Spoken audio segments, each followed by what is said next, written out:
표창원이 알려드리는 세계의 연쇄살인 이제 시작합니다. 세계의 연쇄살인 9번째는 누구일까요? 현대 역사, 세계사에 기록된 가장 나이가 어린 연쇄살인범입니다. 이 나이가 어린 연쇄살인범은 자기보다 더 나이가 어린 피해자를 연쇄살해했죠. 자기 스스로를 보호할 능력이 없는 어린 아기들을 연쇄살해한 범인인데요. 아직 세상에 험한 물, 악한 물, 더러운 물이 들기 전 어린 나이에 이런 끔찍한 연쇄살인을 저질렀다. 도대체 왜 그랬을까? 논쟁의 대상이 될 수밖에 없겠죠. 태어날 때부터 아예 악의 씨, 나쁜 피를 타고 태어난 사이코패스인가? 타고난 괴물인가? 아니면 그 어린 나이이지만 후천적인 영향 때문에 그런 짓을 저지른 것인가? 이런 논쟁의 대상이 되기도 하는 어린 연쇄살인범입니다. 세계 최연소 남자 연쇄살인범은요, 무려 8살, 8세 나이에 3명의 아기를 연쇄살해한 아마르짓 사다라는 인도의 남자 어린이이고요. 세계 역사상 가장 나이 어린 여자 연쇄살인범은 10살, 10세의 영국 메리 벨이라는 여자 어린이입니다. 오늘 이 두 어린 연쇄살인범에 대해서 말씀드리겠습니다.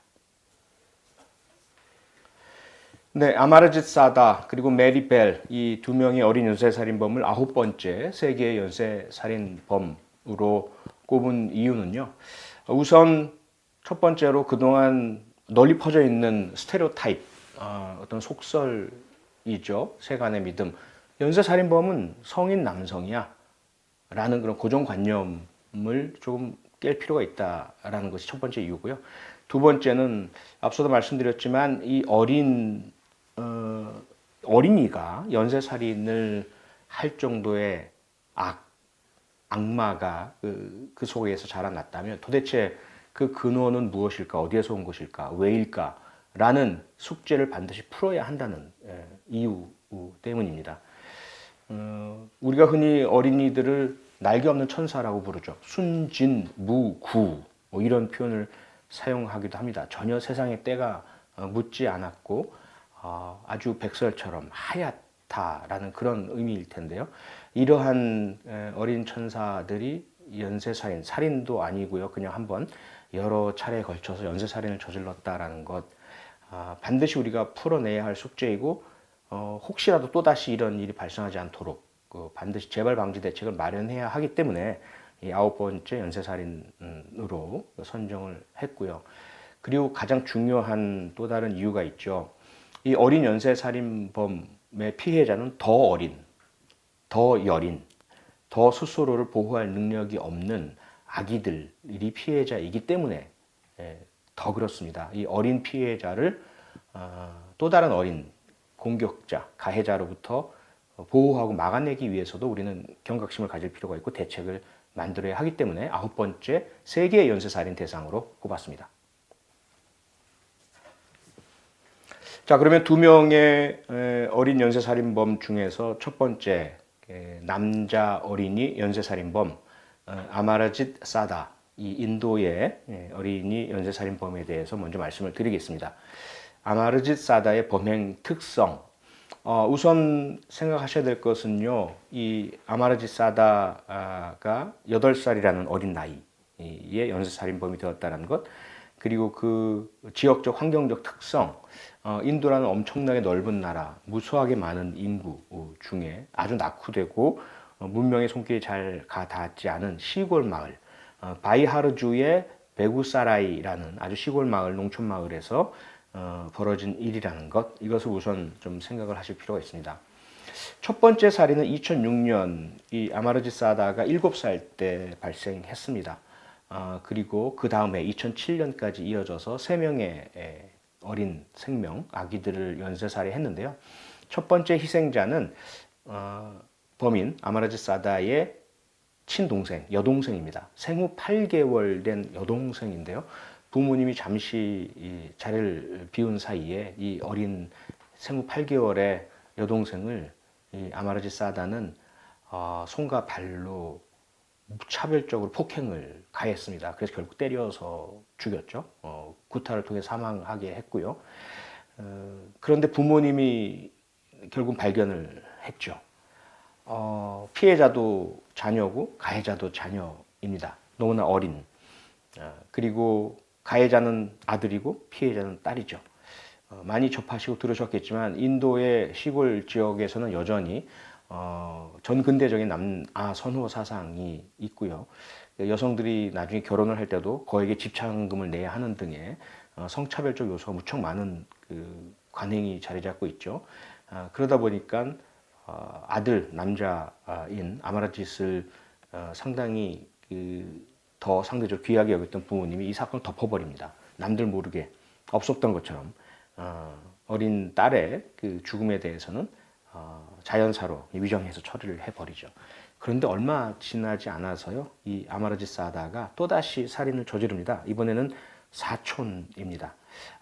여자 사촌 동생이죠. 6살, 그러니까 2살 어린 여자 사촌 동생을 역시 어른들이 보지 않을 때 마구 폭행해서 살해해 버립니다. 역시 부모님과 가족이 발견을 했죠. 하지만 첫 번째 살인처럼 그냥 묻어버립니다. 단순히 우연스럽게 발생한 사고겠거니라는 너무나 안이한 생각이었던 것으로 추정이 됩니다. 그리고 자신들의 아들을 보호하겠다, 남들에게 알려져서 낙인이 찍히지 않도록 하겠다라는 이런 어떤 잘못된 생각이 아니었을까, 과잉 보호 의식이겠죠. 그렇게 해서 두 번째 살인도 묻혀버리게 됩니다. 이웃에서 이상한 점을 느끼죠.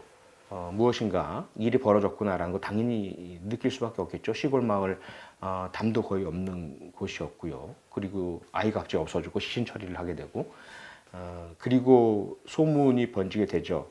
그 어린 아이 8살짜리 아마르짓이 살인범이다. 자기의 여동생과 사촌 여동생을 연이어서 살해했다. 그리고 경찰에 신고까지 하지만 경찰에서는 말도 안 되는 소리라고 흘려버리게 되고 정식 수사도 이루어지지 않고 그냥 묻혀버리게 됩니다. 부모님은 당연히 그 이후에 경계를 했겠죠. 야단치고 혼내고 다시는 이런 일이 있어서는 안 된다라고 했겠죠.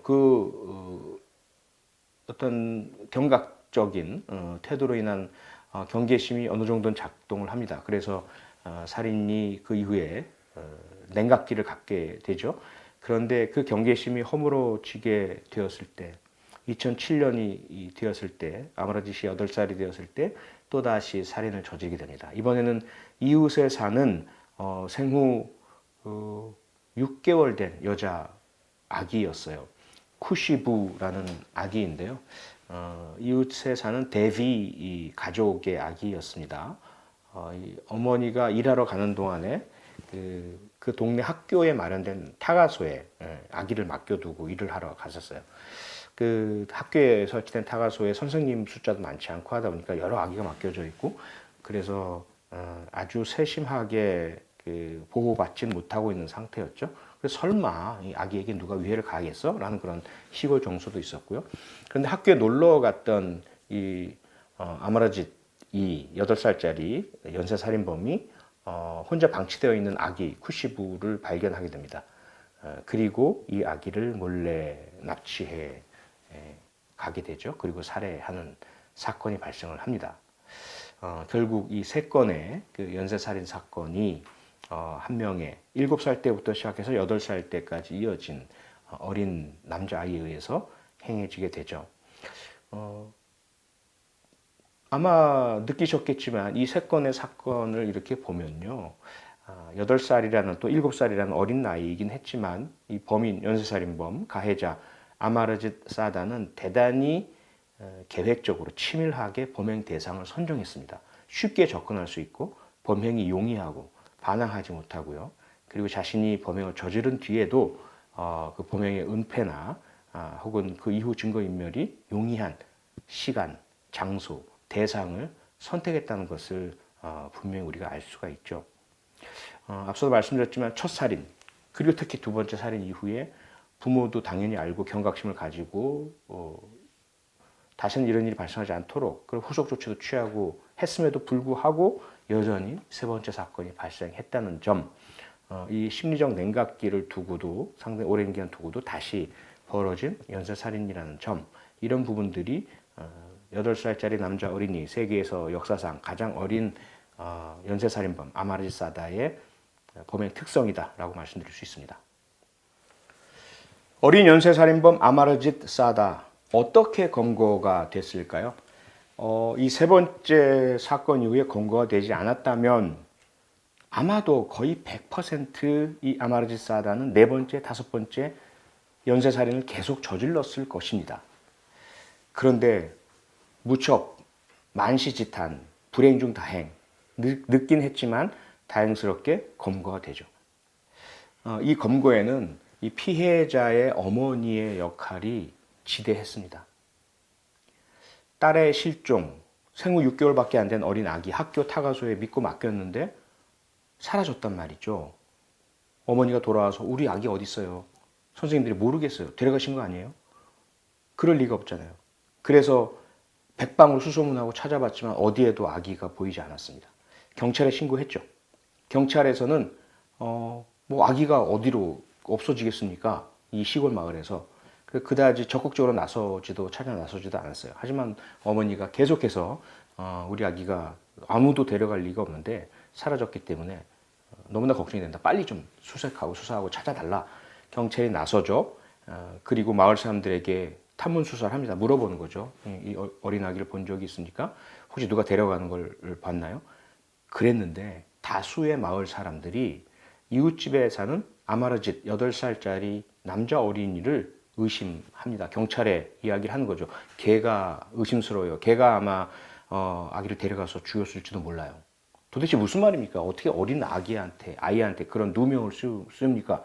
경찰은 이제 화를 냈습니다. 처음에. 하지만 너무나 여러 명의 마을 주민들이 무슨 말을 쓰느냐, 우리 말 좀 들어달라. 이번이 처음이 아니다. 이미 1년 좀 전에 그 아이가 자기의 생후 8개월 된 여동생, 그리고 6살짜리 사촌 여동생을 살해했다. 그런데도 쉬쉬하고 덮었다. 이번에도 그냥 넘어가면 큰일 난다. 제발 저 아이 좀 조사를 좀 해달라. 경찰은 믿기진 않았지만 하도 여러 마을 주민들이 계속해서 종용하고 요구하고 탄원하고 하다 보니까 이 사다의 집을 갑니다. 그리고 부모에게 동의를 구합니다. 우리가 이러한 사정으로 당신의 아들을 좀 조사를 해야 되겠으니까 동의를 좀 해주시오. 이 부모가 동의를 해줬어요. 그래서 경찰서로 임의 동행을 해서 데려갑니다.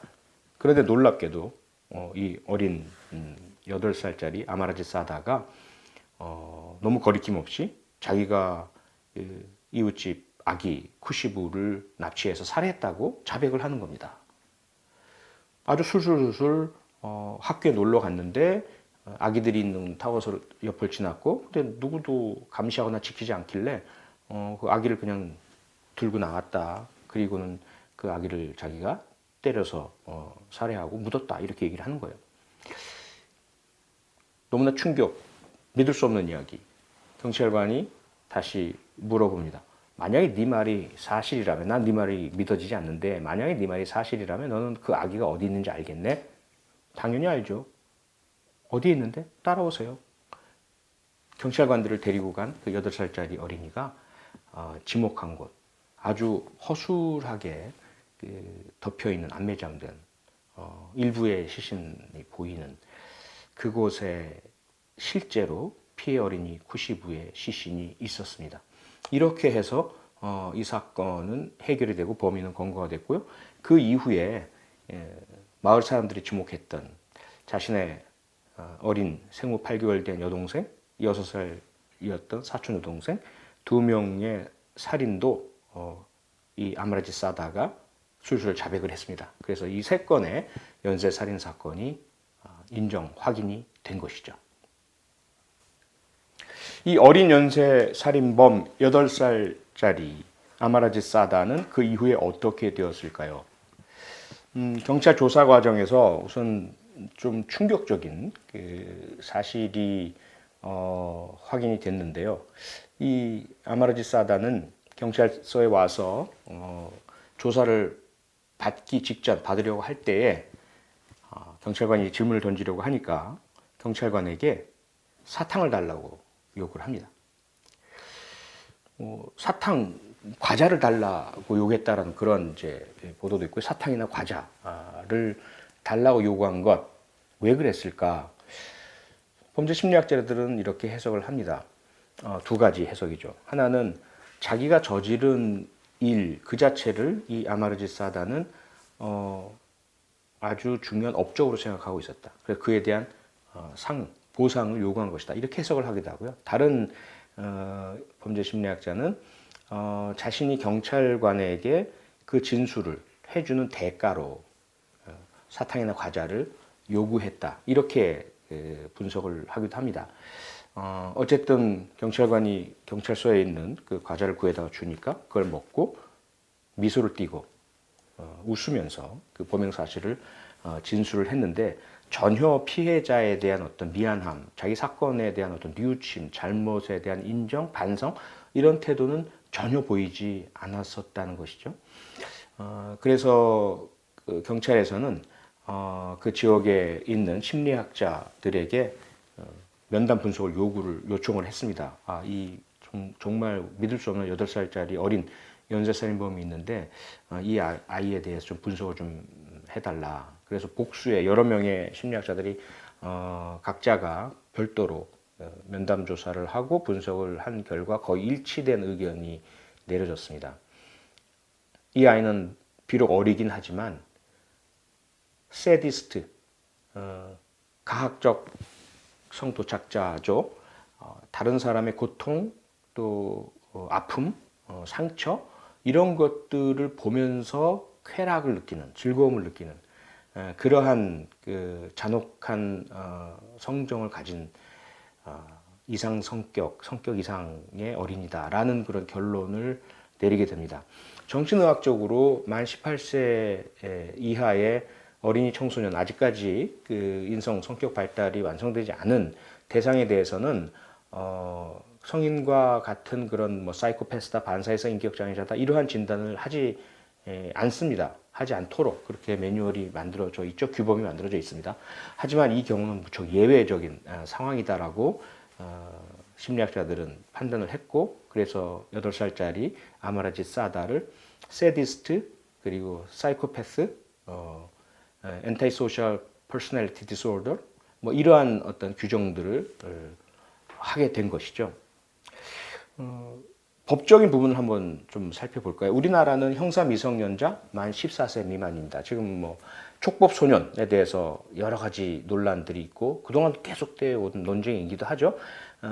지금 소년 심판이라는 김혜수 씨가 주연하는 드라마가 많은 인기를 끌면서 또다시 촉법 소년에 대한 관심이 불러일으켜지기도 하는데요. 우리나라는 만 14세 미만이 형사처벌을 받지 않는 촉법 소년입니다.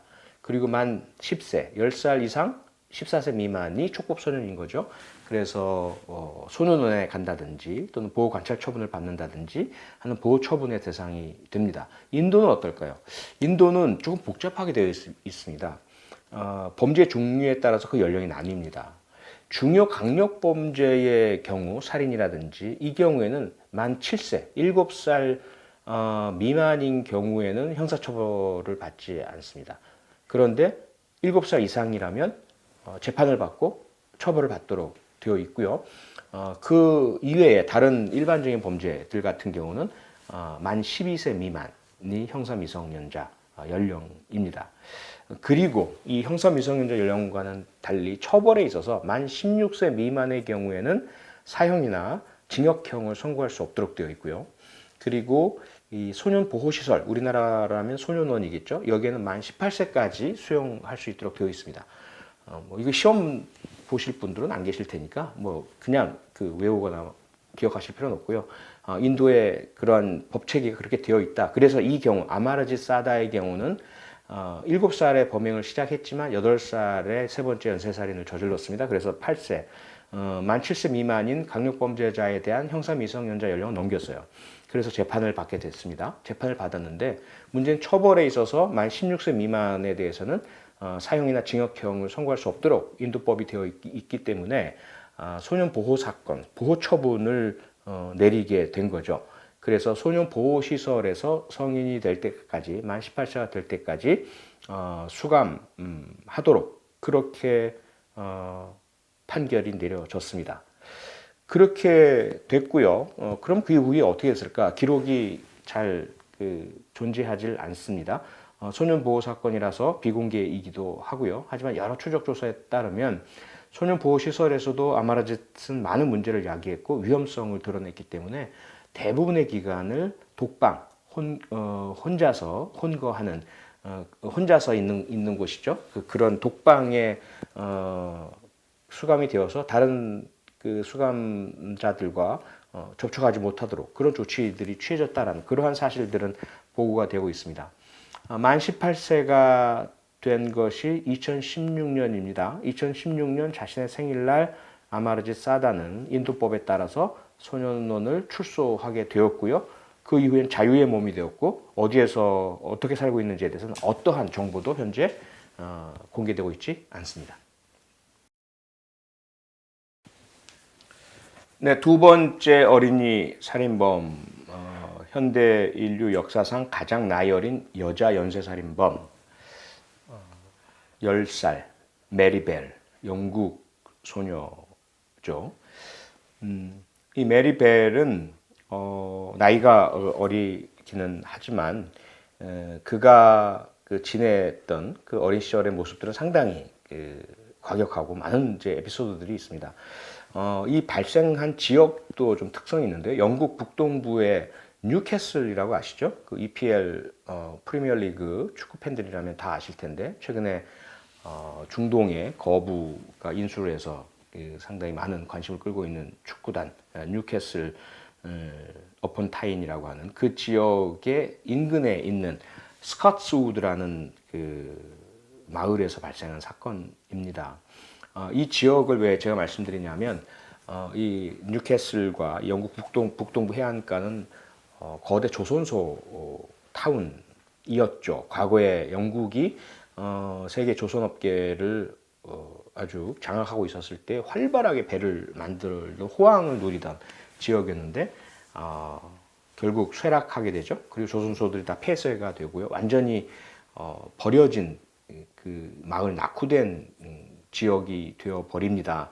그리고 나서 대규모의 대대적인 재건축 사업이 진행이 되고요. 대규모의 재개발 사업이 진행이 되죠. 그런 혼란한 상황에서 발생한 사건이다라는 것들 우선 배경적 설명을 좀 드리도록 하겠습니다. 1968년 5월 25일 이날은요. 메리벨의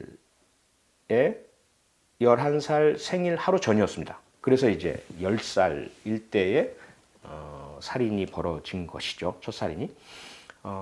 이웃집에 사는 4살짜리 남자 어린이 마틴 브라운이라는 남자 어린이를 살해한 사건이 발생을 합니다.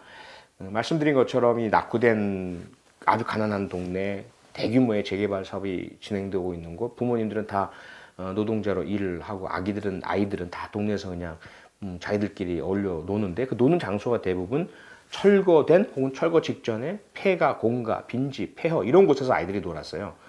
그곳에서 이 마틴 브라운 4살짜리 남자 어린이가 시신으로 발견이 됩니다. 이것이 첫 번째 사건인데 앞서 인도의 아마라지 사다의 경우처럼 이 첫 번째 사건도 역시 살인인 줄 모르고 넘어가게 됩니다. 왜 그랬느냐?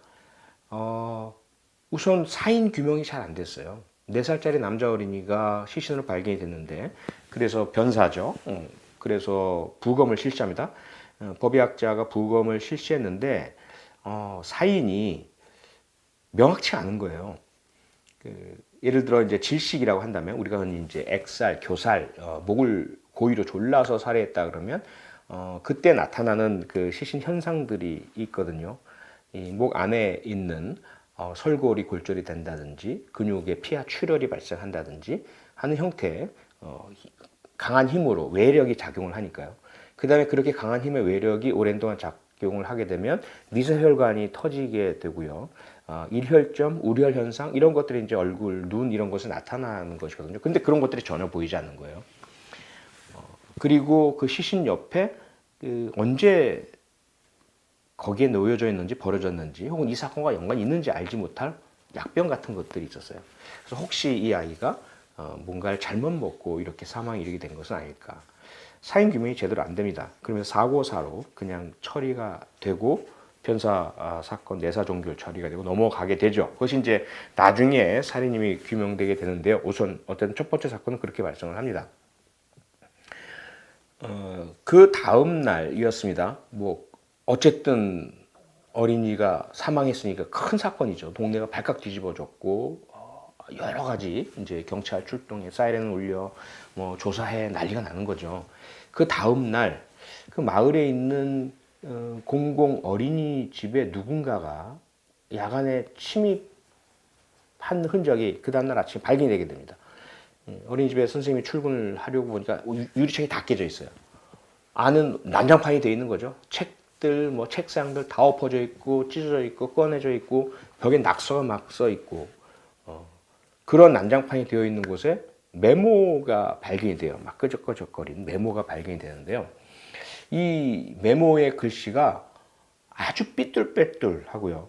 철자법도 틀리고 문법도 엉망이고 그런 그 메모가 발견이 됩니다. 4장이 발견이 됩니다. 이 메모의 친필도 인터넷에 여러분 찾아보시면 다 올라가 있습니다. 그 메모의 내용은 어떤 것들이었냐면 내가 죽였다? 또 온다. 또 한 장은요. 우리가 마틴 브라운을 죽였다. 꺼져라. 호로 자식아. 아주 심한 욕설이죠. 그런 것이 이제 쓰여져 있었는데 이 내용을 순화해서 말씀드려서 그렇지 영어로 이 철자도 틀리고 이상한 그런 단어가 사용되기도 했습니다. 그러다 보니까 뭐 글씨체도 그렇고 경찰은 장난으로 치부합니다. 못된 누군가가 동네에서 일어난 사건을 보고 특히 청소년층에서 이렇게 장난을 친 것이다라고 치부하고 그냥 넘어가요. 사건을.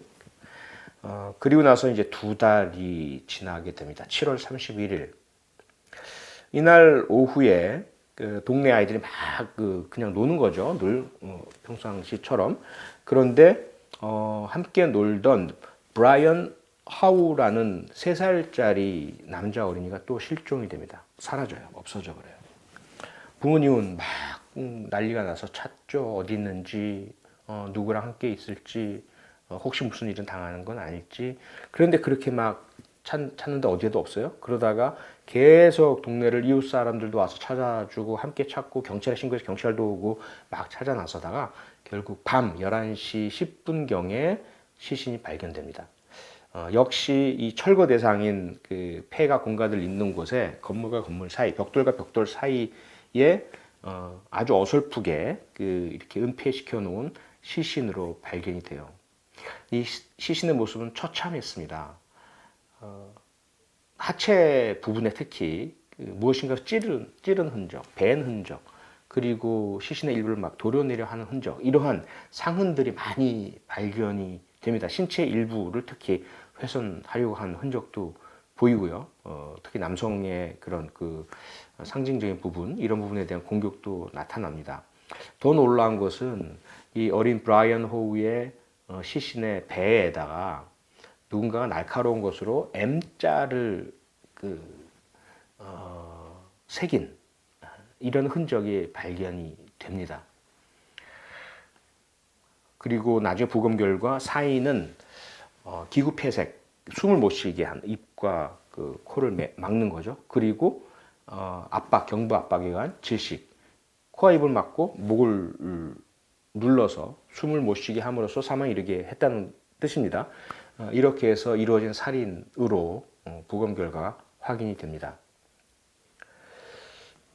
이 사건 역시 미궁에 빠지죠. 도대체 누가 왜 이런 범행을 저질렀을까?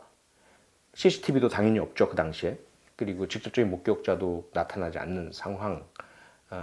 집 근처에서 놀던 아이가 실종이 되었기 때문에 그 당시 정황에 대한 부분들을 일단 경찰이 계속 집중적인 수사를 하고 있는 상황이었습니다. 그때에 그 당시 상황에서 그 사건이 나오고 막 난리가 나고 있는데 이 메리벨의 이웃에 그 노르마라는 메리벨보다 2살 위, 12살에서 13살 되는 나이죠. 그 언니뻘인 여자아이가 살고 있었어요. 그런데 그 집에서 메리벨이 같이 놀고 있다가 이 노르마의 동생, 그 어린 동생을 눕혀놓고 아이들은 목이 많이 아픈데 목이 안 아프게 해주겠다라고 하면서 메리벨이 이 어린 노르마의 동생의 목을 막 이렇게 누르는 것을 우연히 그 아버지가 발견을 합니다. 노르마의 아버지가. 그래서 황급히 뛰어나서 메리벨의 어깨를 팍 밀치면서 왜 그러는 거야? 이제 아기를 구해내죠. 다행히도 그 치명적인 상처를 입진 않았습니다. 이 사건을 접하고 이 노르마의 부모가 경각을 하게 된 거죠. 뭔가 이상한 걸 느끼게 된 거죠. 브라이언 호우의 그 사망, 혹시라도 저 이상한, 나이는 어리지만 이 메리벨에 의한 것이 아닐까라는 의심을 갖게 됩니다. 메리벨은 어떻게 검거가 되었을까요? 앞서 인도의 8살짜리 남자 어린 연쇄살인범 아마라지 사다의 경우에도 세 번째 살인에서 검거가 되었기에 망정이지, 그렇지 않았다면 더 아마 추가 피해자가 나왔을 것이다라고 말씀드렸는데요. 메리벨의 경우도 똑같습니다. 이 두 번째 살인 이후에 검거되지 않았다면 정말 상상조차 하기 싫은 끔찍한 이후에 추가적인 살인이 행해졌을 것이 거의 분명해 보이죠. 첫 살인 마틴 브라운의 경우는 사인이 불명했기 때문에 단순한 사고사 혹은 어떤 의문의 변사로 그냥 그 종결 처리가 되었지만, 브라이언 호우 두 번째 경우는 전혀 달랐죠. 워낙에 이 상처가 잔혹했고요, 고의적이었고, 그리고 이 살인이 명백한 그런 부검 결과가 나타났죠. 그래서 경찰에서는 이제 수사력을 집중을 합니다. 부검 소견을 조금 더 자세하게 들여다봅니다. 어떤 형태로 누구의 어떤 사람에 의해서 이루어진 공격이냐라는 부분이죠. 법의학자의 소견은 그랬습니다. 이 질식사이긴 한데 일반적인 질식사 형태와는 많이 다르다. 질식을 야기한 완력의 정도가 아주 미약하다.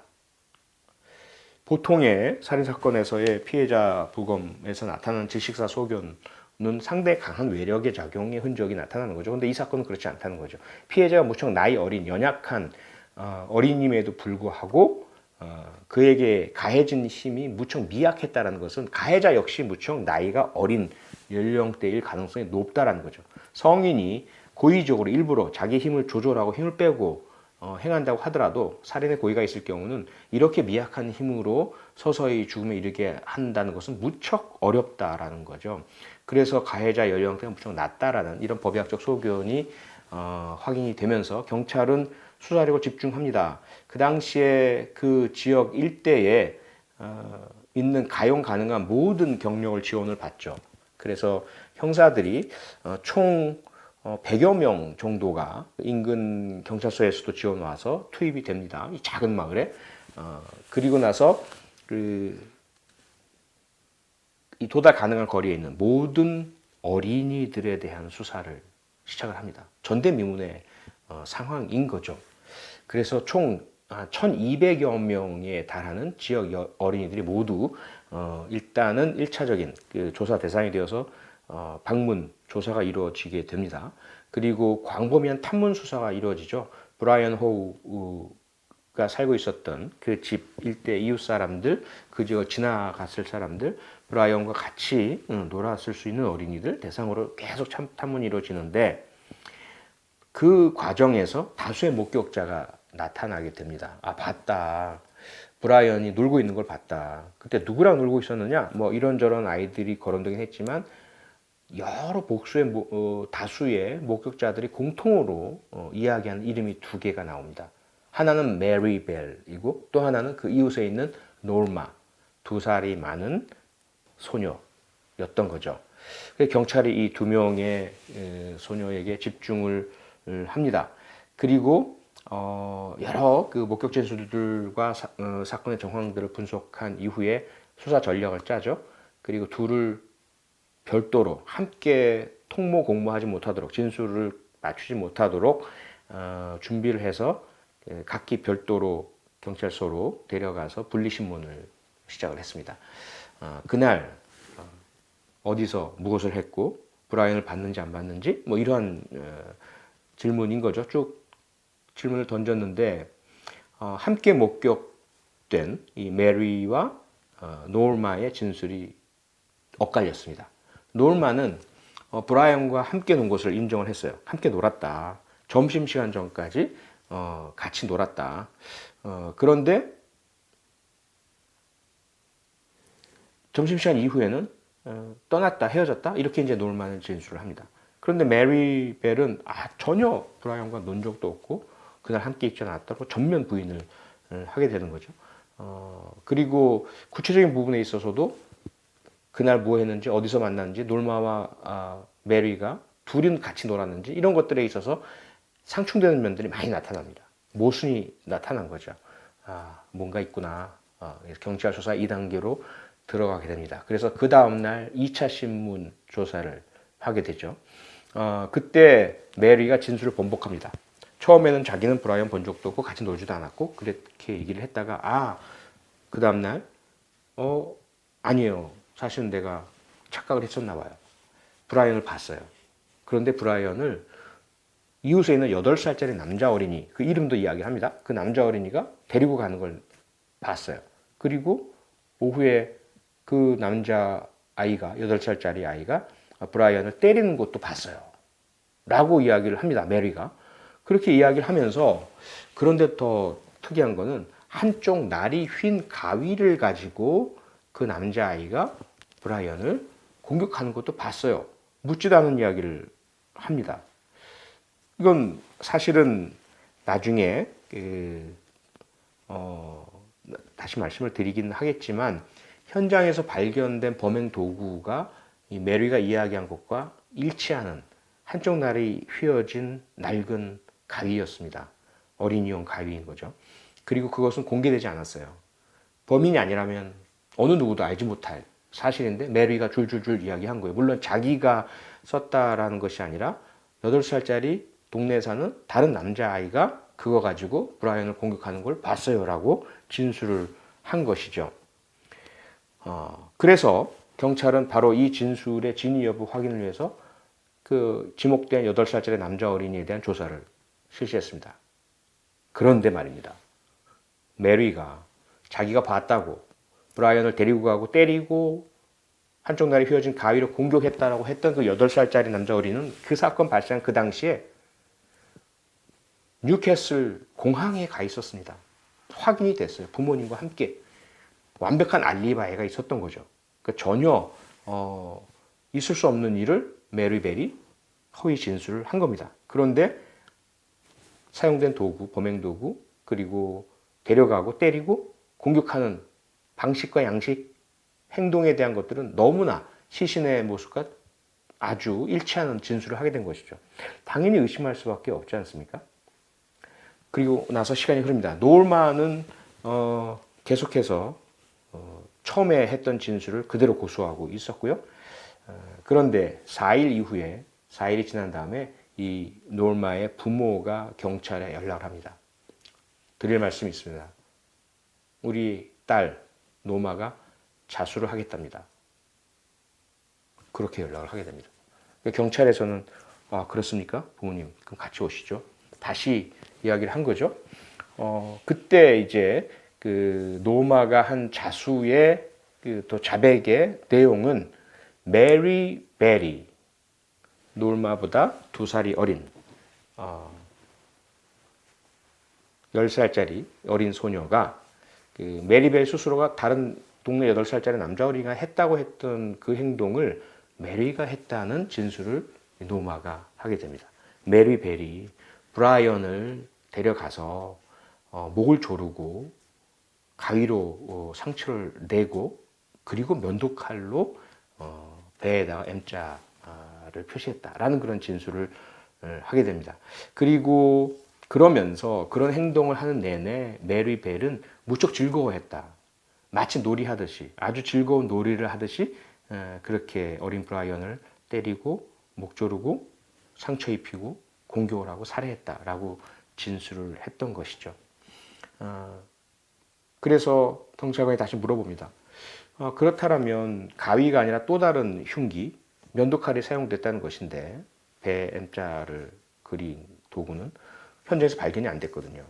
놀마에게 물어봤습니다. 그럼 그 면도칼은 어디 있니? 그랬더니 마치 조금 전에 말씀드렸던 인도의 아마라지 사다가 경찰관들을 데려가서 시신을 위치를 지목하고 발견하게 한 것처럼 놀마 역시 경찰관들에게 현장으로 데려가서 그 면도칼이 숨겨진 곳을 지목하고 발견하게 됩니다.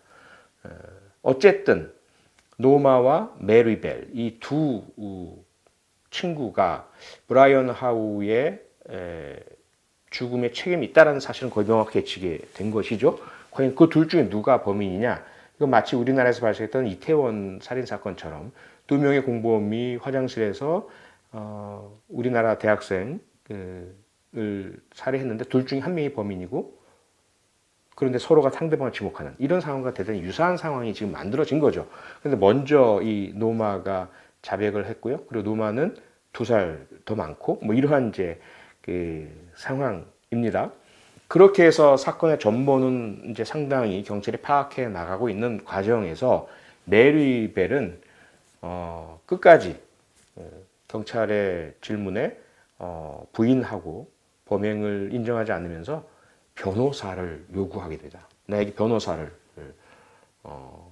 불러주세요. 내게 그런 권리가 있지 않아요? 10살짜리 어린이가 말이죠. 그런 상황이 계속 이어져 나가고 경찰에서는 이제 과학수사, 포렌직으로 증거를 찾기 위한 노력들을 해나갑니다. 그래서 다시 이 브라이언 하우의 시신 그리고 입고 있던 옷 여기에 대한 정밀 분석 감정을 시작하게 되고요. 여기서 섬유들을 발견합니다. 브라이언 하우 피해자의 옷과는 전혀 다른 섬유가 발견이 돼요. 회색의 섬유가 발견이 되는데 이 회색 섬유가 도대체 누구의 것인가? 용의자들 있잖아요. 메리 벨이 있죠. 노마가 있죠.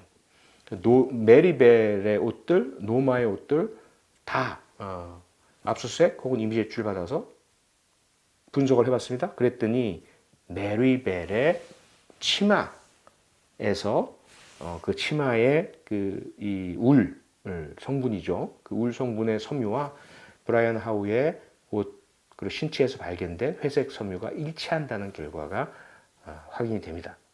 여기서 더 나아가서 처음에 변사로 그냥 종결 처리됐던 마틴 브라운 기억하시죠? 첫 번째 피해자. 이 어린이의 옷에 묻어있던 섬유도 다시 재감정을 해서 확인을 했고 이거 역시 회색의 메리벨의 똑같은 그 치마에서 치마의 구성 성분인 섬유와 일치한다는 것이 확인이 됩니다. 자, 그러면 이 두 명의 어린 소녀 메리 벨과 노마도 노마 벨이에요. 성이. 그런데 전혀 친인척 관계가 아닙니다. 우연하게 우리나라 김씨, 이씨, 박씨처럼 그냥 벨이라는 성이 같을 뿐인데 우연하게도 이웃에 살았었고요. 메리 벨과 노마 벨. 이 둘은 어떻게 되었을까요?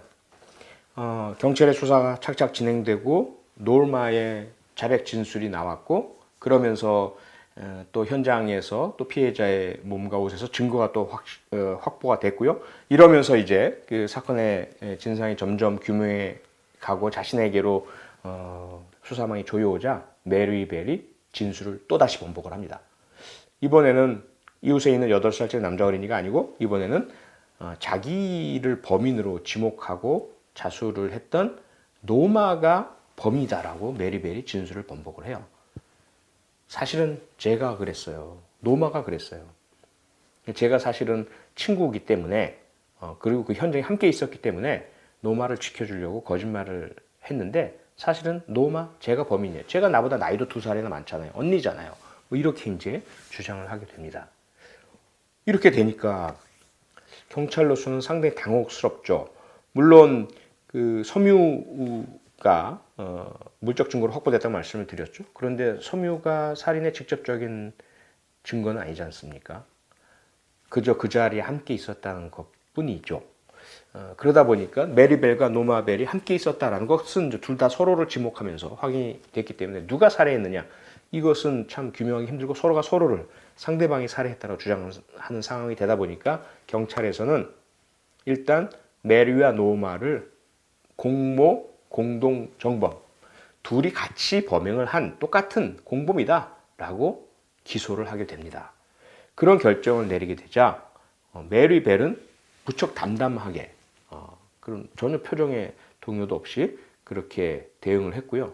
노마는 엉엉 울면서 이게 다 너 때문이야 라고 메리에게 막 화를 내고 소리를 지르는 이런 모습을 보이기도 했습니다.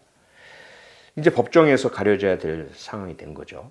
법정에서 공판이 벌어지는 와중에 판사의 요청으로 범죄 심리학자가 역시 이 메리벨과 노마에 대한 심층 면접 조사 분석을 실시했고요. 그 결과가 놀라웠습니다. 왜 놀라웠냐면 나이가 분명히 이 노마가 2살이 위인데 두 사람 사이에 누가 더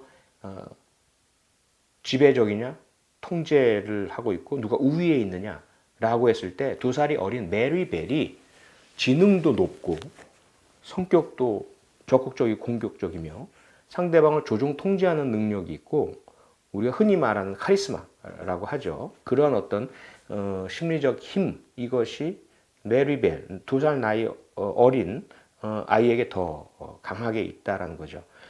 반면에 2살이 더 많은 노마의 경우는 대단히 소극적인 성격에다가 정신적인 발달이 좀 늦습니다. 그래서 정신 연령상으로 보자면 지능적으로 보자면 오히려 8살 정도라고 범죄 심리학자들은 진단을 했어요.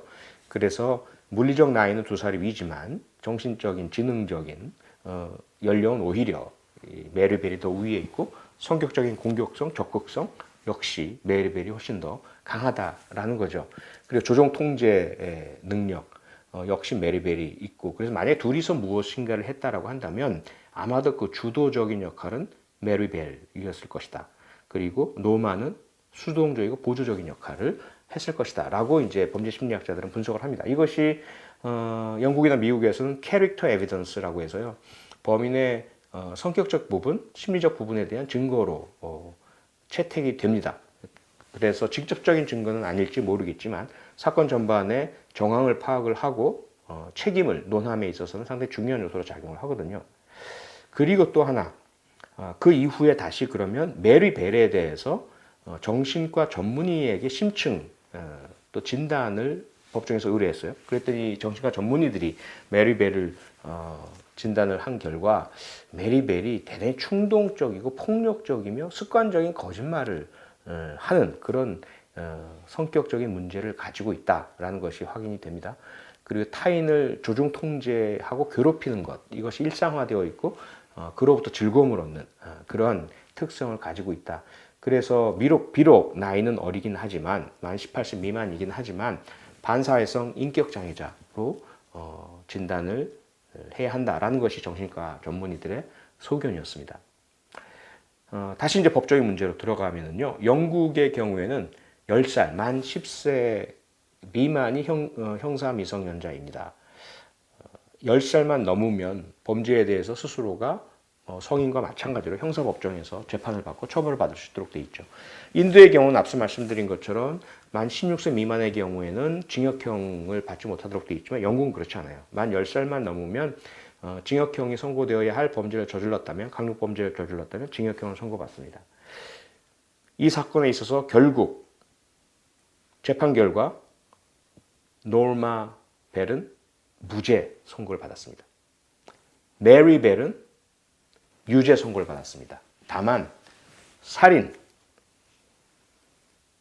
아니고 호모사이드, 우리로 치자면 상해치사, 그 맨슬로터라고 하죠. 미국식으로 하자면 1급 살인이 아니라 2급 살인이 되겠습니다. 그 근거는 뭐냐? 나이가 어리기 때문에 diminished responsibility라고 합니다. 이 책임이 경감된, 우리가 흔히 말하는 심신미약, 나이의 어린 이 상황 때문에 발생하는 심신미약으로 인해서 살인이 아니라 상해치사가 적용이 된 것이죠. 그렇게 해서 그 유죄 판결이 내려진 메리 벨에 대해서는 일단 무기징역형이 선고가 됐어요. 영국에는 종신형이 있죠. 사형이 폐지된 이후에.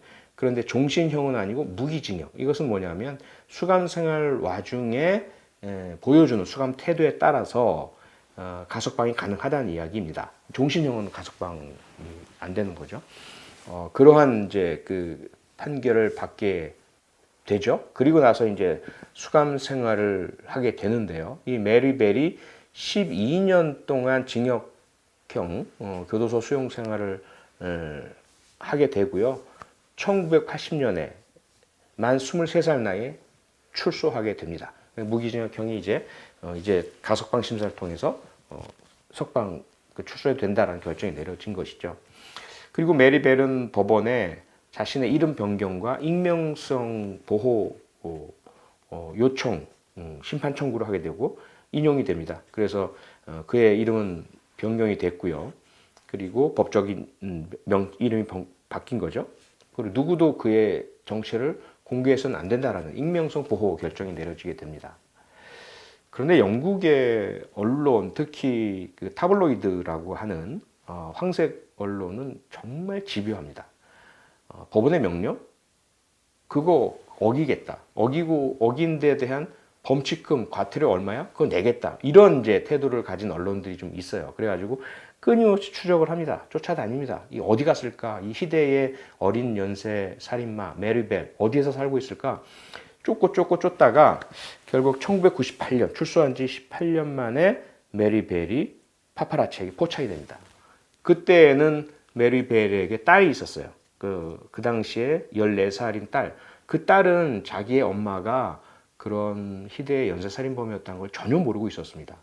이름이 바뀌었으니까 메리 벨이란 이름이야. 지금도 검색하면 다 나오지만 사진도 나오고요. 어릴 때 사진. 그런데 바뀐 이름하고는 전혀 상관이 없다고 생각을 했죠. 그런데 갑자기 14살이 된 딸과 함께 살고 있는 그 집에 기자들이 들이닥치고 사진을 찍고 당신 메리 벨이지? 뭐 이런 상황이 된 거예요. 우리 딸도 이제 알게 됐습니다. 아, 우리 엄마가 그 희대의 어린 연쇄살인범 메리 벨이었구나 라는 걸 알게 됩니다. 그리고 나서 이 메리 벨은 다시 이 경찰과 법원에 신변 보호 요청을 하고 추가적인 익명성 유지 보호 요청을 하게 돼요. 그래서 경찰이 이 범죄자죠, 연쇄살인범 보호하는 그런 상황이 되게 됩니다. 언론이 접근하지 못하도록, 누구도 그들의 신분을 드러내거나 밝히지 못하도록, 그리고 아무도 모르는 곳에서 다시 이사를 하게 되고 새로운 신분, 새로운 주거지.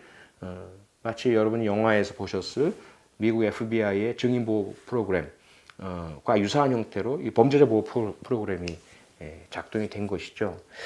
그렇게 그 생활을 하던 메리 벨은 지타 세레니라는 작가와 함께 책을 쓰게 됩니다. 자신의 이야기이죠. 그 책의 제목이 Cries Unheard라는 제목이에요. 우리말로 하자면 들어주지 않은 외침, 뭐 이 정도로 번역이 될까요?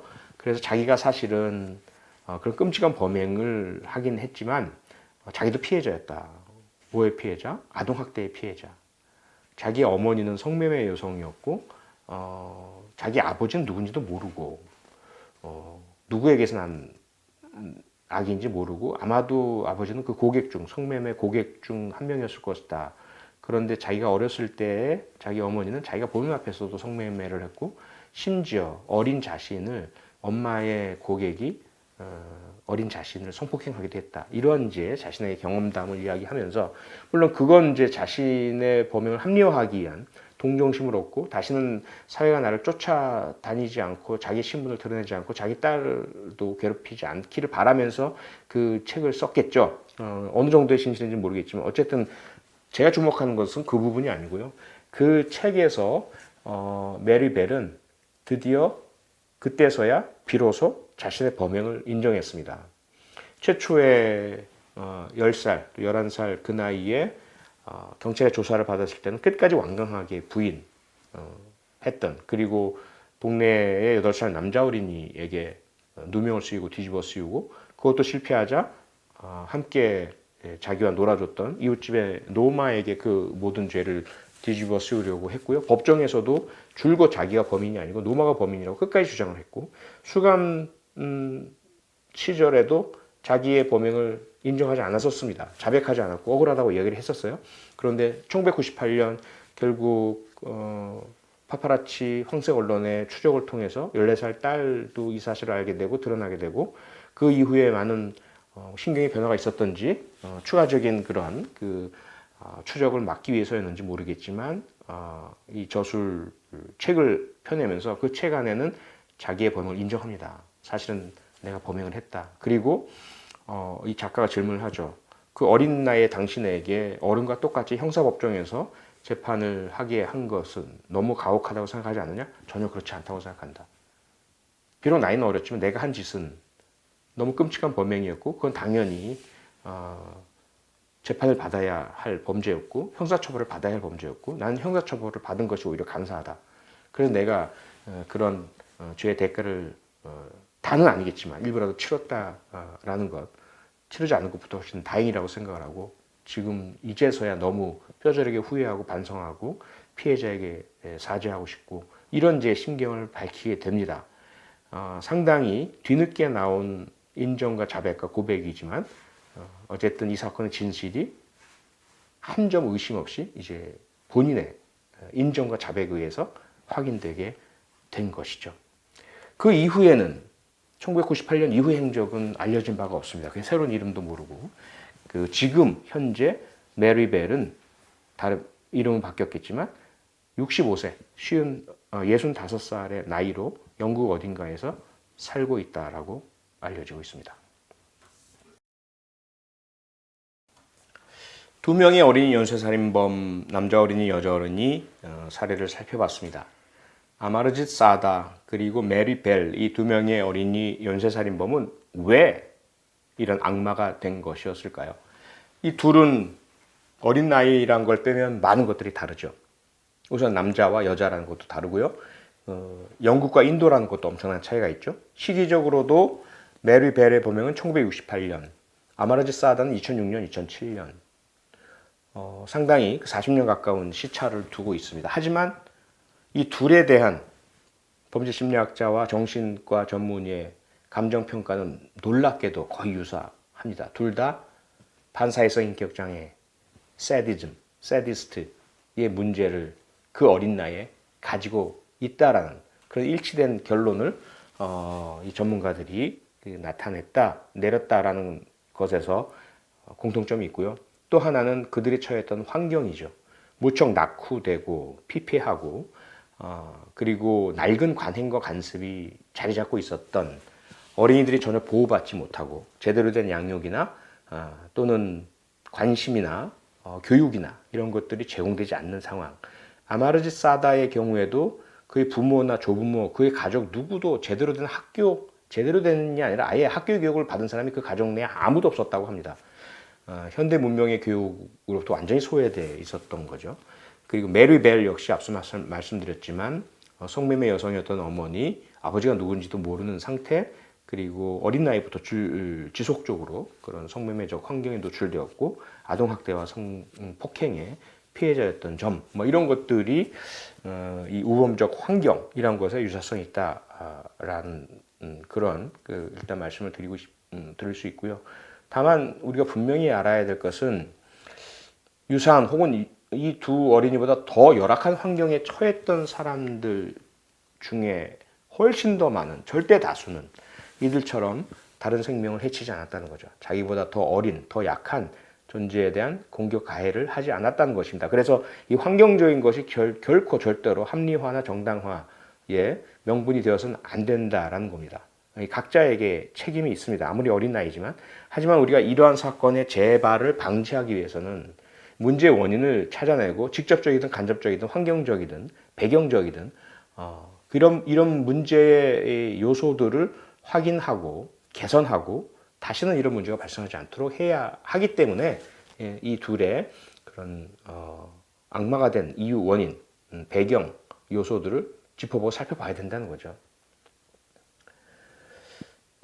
한 가지만 예를 들어드리자면 메리 벨의 경우에 같은 여성이면서 같은 성매매 여성 어머니에게서 태어났고 역시 아버지가 누군지도 모르고 그리고 어린 시절에 성폭행 피해를 당했던 또 다른 여성이 있습니다. 오프라 윈프리. 이 오프라 윈프리는 메리 벨과 너무나 유사한 그런 열악하고 고통스럽고 피해를 입은 환경에서 어린 시절을 보냈지만 누구나 다 아는 전 세계에서 무척 많은 사람들이 다 알고 있는 성공한 그런 방송인이 되어 있죠. 그런 엄청난 차이는 도대체 왜 생겼을까라는 걸 우리가 생각을 해볼 필요가 있습니다. 물론 각자 개인의 메리 벨과 오프라 윈프리 개인의 선택과 노력과 의지가 가장 중요한 차이겠죠. 여기에 덧붙여져서 메리 벨에게는 어느 누구도 돌봐주고 이끌어주고 또는 가르쳐주고 인도해줄 사람이 없었다는 것. 그런데 오프라 윈프리에게는 할머니가 있었습니다. 할머니가 오프라를 붙들고 너는 절대로 너희 엄마처럼 돼서는 안 된다. 울며 학교는 끝까지 마쳐야 한다. 라고 학교를 끝까지 다니고 마치게 했던 할머니가 있었다라고 오프라 윈프리는 이야기하죠. 물론 그 한 가지만의 차이가 이런 엄청난 차이를 만들어냈다고 볼 수는 없겠지만 우리가 생각해 볼 필요는 있다는 겁니다. 또 다른 부분은 지금도 계속 연구가 진행 중에 있습니다. 이 생리적인, 뇌신경적인, 호르몬, 유전자, 이러한 어떤 요인들, 신경생물학적인 요인이 어떤 영향을 미쳤는지에 대한 부분들, 아직까지 어떤 한 가지의 결정적인 요인이 확인되지는 않았지만 여전히 우리는 연구를 해야 하고 찾아내야 하죠. 그 연구들이 계속 진행 중에 있습니다. 불행하게도 우리나라는 이런 범죄의 원인에 대한 신경생물학적인 연구는 거의 하지 않고 있죠. 그런데 뭐 영국이나 미국이나 유럽 여러 나라 국가에서는 여러 가지 연구들을 하고 있는데요. 지금 현재 행해지고 있는 연구 중에 하나는 그 여성들로부터 동의와 참여를 받습니다. 그래서 임신이 이루어지는 그 전 단계부터 임신이 이루어진 상황, 임신 10달 동안의 수태 중 그리고 출산 이후 그 태어난 아기가 성장하는 과정에 대한 확보 가능한 모든 정보들을 의료진들이 확보하고 있습니다. 영국 킹스 칼리지 같은 경우에 그런 연구를 하고 있죠. 그래서 각각의 산모가 처했던 상황과 음주 흡연 여부, 스트레스 정도, 다양한 형태의 그 직업을 갖고 있는지 없는지, 배우자와 어떤 관계였는지, 헤어졌는지, 뭐 여러 가지 변수들, 요인들을 전부 종합 추적을 해서 그 아기가 나중에 커서 어떻게 되는지, 그리고 그 사이에서 태어난 아기들은 또 어떤 영향을 받고 어떤 환경에 처하게 되는지에 따라서 과연 그 어떤 요인들이 어떤 신경적, 생물학적, 호르몬적, DNA적 또는 뇌파에 대한 연구들도 하고 있고요. 그런 것들이 인간의 인격, 행동, 심리, 범죄에 어떤 영향을 미치는지를 추적 조사를 하고 있습니다. 물론 그 자체로 완전한 비밀이 밝혀지리라는 기대는 하지 않지만 어쨌든 할 수 있는 모든 연구는 해봐야 되겠죠. 저 멀리 달나라, 화성, 우주에까지 우주선을 쏘아 올리고 사람이 왔다 갔다 하는 최첨단의 과학 시대에 살고 있는데 AI니 뭐 로봇이니 그런 상황에서 뭐 자율주행 자동차니 또는 얼마 있으면 이제 뭐 드론 택시도 나온다고 하는데 그 엄청난 기계 문명, 전자 정보 문명의 발전에도 불구하고 여전히 우리는 우리 스스로, 우리 자신, 인간의 그 뇌와 그 기능 역할, 여기에 더해진 인간의 어떤 의지의 작용, 이 비밀은 아직까지 풀지 못하고 있습니다. 그래서 왜 8살짜리 남자 어린이, 10살짜리 여자 어린이가 연쇄살인범이 되었을지에 대한 답 여전히 과학적으로 내놓지 못하고 있는 거죠. 그리고 사회학적인, 심리학적인 연구도 마찬가지입니다. 도대체 같은 조건, 같은 상황 또는 훨씬 더 열악한 상황에서 다른 아이는 그렇지 않았는데 왜 이 아이는 이런 끔찍한 가학적인 범죄를 저질렀을지 그 한 가지 혹은 몇 가지의 결정적 요인 우리는 찾아낼 수 없는 상황이다. 하지만 끝까지 살펴봐야 한다라는 것. 다시 한번 말씀드리지만 어떤 환경적 문제도 강력 흉악범죄, 다른 사람에게 끔찍한 가해를 하는 행위를 정당화시켜줄 수는 없고 합리화시켜줄 수는 없고 결코 변명의 명분을 제공해 줄 수는 없다는 것은 우리가 명확하게 다시 한번 확인을 해야 될 것 같습니다. 한 가지 여기서 제가 여러분께 좀 드리고 싶은 질문이 있어요. 우크라이나에 미사일과 포탄을 쏟아내는 러시아 군인들, 또 그들의 지휘관들, 푸틴, 그들은 과연 연쇄살인범들과 어떤 차이가 있을까요? 소말리아에서 일어났던 인종 청소. 같은 인간인데 상대방에 대한 공격을, 살해를 전혀 죄의식을 갖지 않고 정당하다고 느끼고 오히려 그것을 더 잘 수행해내면 박수를 쳐주는, 상대방을 어떻게 인식하느냐에 따라 달라지는 거 아닐까요? 저 사람은 적이다. 조금 다른 예를 들어드리자면요. 바퀴벌레를 밟아 죽이는 것에서 죄책감을 느끼는 분, 물론 일부 계시긴 하겠지만 대부분 그렇지 않죠. 유해조류, 멧돼지나 들판, 그 곡식물을 해치고 망가뜨리는 유해조수에 대해서는 우리는 합법적으로 사냥을 합니다. 허용하죠. 죽이고 잡도록 합니다. 그거 죄책감 느끼지 않습니다. 인식의 문제죠. 상대를 무엇으로 인식하느냐, 어떻게 인식하느냐에 따라서 우리는 똑같은 행동을 해도 생명을 해치거나 죽이거나 공격을 하거나 그렇게 해도 전혀 죄의식을 느끼지 않는 반면에 그 인식을 조금만 바꿔서 저 사람도 우리와 똑같은 존재이고 아까운 생명이고 보호받아야 할 인격체다라고 생각하는 순간 그를 해치는 자들은 끔찍한 범죄자로 우리는 생각을 하고 우리는 절대로 그런 일을 하지 않겠다고 생각을 하죠. 8살짜리 남자 어린이와 10살짜리 여자 어린이의 인식체계 속에 그 어린 아기가 내가 그렇게 해쳐도 되는 존재다라고 형성되었다면 마치 적군처럼 또는 바퀴벌레처럼 그렇게 된 다른 여러 가지 정황과 상황들이 어른들이 만들어낸 상황이 있었다면 한번 생각을 해볼 필요가 있다는 거죠. 메리벨 역시 마찬가지이고요. 그리고 그들이 받았던 처우, 그들에게 다른 어른들이나 주위 사람들이 했던 메리벨이나 아마르지 사다 자신의 인격, 자신의 생명, 자신의 존재에 대해서 다른 사람이 존중하지 않는데도 함부로 대하는 그런 것들을 본인이 계속 받아왔다면 그도 다른 생명에 대해서 전혀 존중하지 않는 인식체계를 가질 가능성이 매우 높다는 것이죠. 지금 제 유튜브 댓글도 한번 찾아보시면요. 무조건 와서 저를 자기들의 적이라고 생각하고 다르다고 생각하고 계속해서 악플, 조롱, 다는 사람들이 있어요. 이 글에도 달릴 겁니다. 그분들의 인식체계 속에 비록 그들이 살인을 하진 않지만 똑같지 않을까요? 저 사람은 달라? 나의 적이야? 그 무조건 나빠 보이고 무조건 싫어 보이고 무조건 공격해야 되고 무조건 조롱해야 되고 우리들의 인식체계 속에 있는 그런 적대, 갈등, 다르다를 틀리다로 해석을 하고 인식을 하고 상대방이라면 공격하고 파괴해야 하고 그걸 많이 하고 잘할수록 박수 쳐주는 그런 문화와 환경과 분위기 속에 있을 때 그 중에 아주 극단의 일부 소수는 생명을 해치는 것조차 그렇게 인식할 수가 있다는 거죠. 5.18 광주 민주화 항쟁, 6.25 한국전쟁, 일제강점체에서 벌어졌던 그 수많은 일들 또는 히틀러 나치가 행했던 600만 명에 대한 학살 역시 그 근저는 마찬가지 아닐까. 그래서 우리의 이 연쇄살인범들, 어린 연쇄살인범들의 악의 근원을 연구하고 조사하고 찾아내면서 신경생물학적인 원인과 호르몬 유전자 다 중요하고 좋긴 하겠지만 조금 더 우리가 물러서서 보자면 우리 스스로가 현재 그러한 악의 근원과 씨앗들을 만들어내고 증폭시키고 퍼뜨리고 있지는 않은가 하는 것들을 한번 생각해 볼 필요가 있다는 숙제거리는 질문은 한번 던져드리고 싶습니다.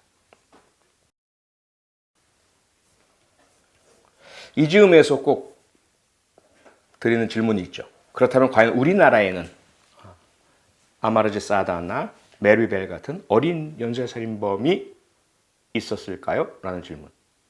너무 다행스럽게도 아직 우리나라에는 어린 연쇄살인범은 없습니다. 하지만 하지만 연쇄 살인범은 아니지만 어린 살인범은 있었습니다. 가장 많이 알려진 경우가 14살 중학생이 자신의 11살 초등학생 동생을 인터넷에서 주문해서 받은 손도끼로 처참하게 살해했던 사건. 2001년에 있었죠. 아마 기억하실 겁니다. 기억하시는 분들이 계시겠죠. 그리고 이 14살짜리 중학생 형은 그 동생을 그렇게 처참하게 살해하고도 충격, 불안, 두려움 이런 거 전혀 느끼지 않았고요. 오히려 추가적인 살인을 하기 위해서 옷을 갈아입고 묻은 피를 다 씻고 배낭을 울러매고 그 안에 그 살해 도구인 손도끼를 넣고 밖으로 나갔습니다. 다른 추가적인 피해자를 찾기 위해서 연쇄 살인을 하기 위해서 나간 거죠. 그리고 나서 몇 번의 시도가 실패하고 경찰에 검거됐기 때문에 결과적으로 연쇄살인범이 되지 않았을 뿐이지, 만약에 그의 시도가 성공했었더라면, 그리고 그가 범행을 하러 나가는 그 과정에 다른 목격자가 없는 장소에서 자신보다 어린 약한 피해자를 발견했었더라면 거의 100% 추가적인 살인이 있었을 가능성이 대단히 높다라고 볼 수 있는 거죠. 무척 다행스럽게도 추가 살인을 막았죠. 물론 이 어린 동생에 대한 끔찍한 살인, 그 부모님 어떻게 참 견디고 살아내실 수 있을까요? 2명의 아들 중에 1명은 가해자, 1명은 피해자가 된 이 상황을 말이죠. 그리고 1997년에는 대전에서 이 푸푸푸에 제가 소개해드린 사건이죠. 대전에서 9살 그리고 12살 2명의 초등학생이 이웃에 사는 4살짜리 남자 어린이를 물에 빠뜨려서 살해한 엽기적인 충격적인 사건이 발생했습니다. 그리고 나서 이 피해자의 시신을 막 박스 같은 걸로 덮어서 유기를 하고, 그 다음에 다른 사람이 범행했다고 마치 메리 벨이 그랬던 것과 거의 유사한 모습의 우리나라 9살, 12살 2명의 초등학생의 범행이 있었습니다.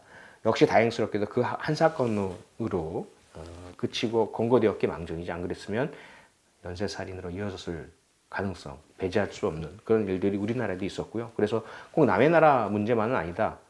우리가 반드시 우리의 어린이들이 지금 살아가고 있는 상황, 처해 있는 여건, 그들이 받고 있는 스트레스, 방치 상태, 방임 상태, 아동 학대의 그런 상흔들, 이것 정말 진지하게 깊이 있게 들여다보고 맞고 고치고 해결하고, 그 상대방에는 더 어리고 더 여린 피해자들 피해당하지 않도록 우리가 대책을 마련하고 조치를 해야 되겠죠. 이런 어린 살인자들 막을 수 있는 방법은 없을까요? 앞서도 계속 말씀드렸지만 어느 한 가지 요인이 명확하게 결정적으로 작용했다라고 확인된다면 그것만 막으면 되겠죠. 근데 그렇지 않기 때문에 무척 어렵습니다. 그래서 우리의 노력도, 재발 방지를 위한 노력도, 막기 위한 노력도 무척 힘들고 어렵지만 종합적이어야 하고 체계적이어야 하고 전문적이고 장기적으로 이루어져야 합니다. 그런데 과연 지금 우리가 그런 노력을 하고 있을까요? 우리 어린 생명들이 그 어린 나이부터 악에 물들고 세디스트라는 그런 가학성을 띠는 존재로 만들어지는 그 과정들, 혹시 어디인가 있지 모를 그 부분들을 찾아내고 막고 예방하고 고쳐내고 있나요? 그런 노력들을 하고 있나요? 전혀 그렇지 않고 있기 때문에 그저 우리 아이들이 다 착하고 준법적이고 남을 해치지 않기를 바라고만 있어서 되겠느냐라는 그런 안타까운 호소를 좀 드리고 싶습니다.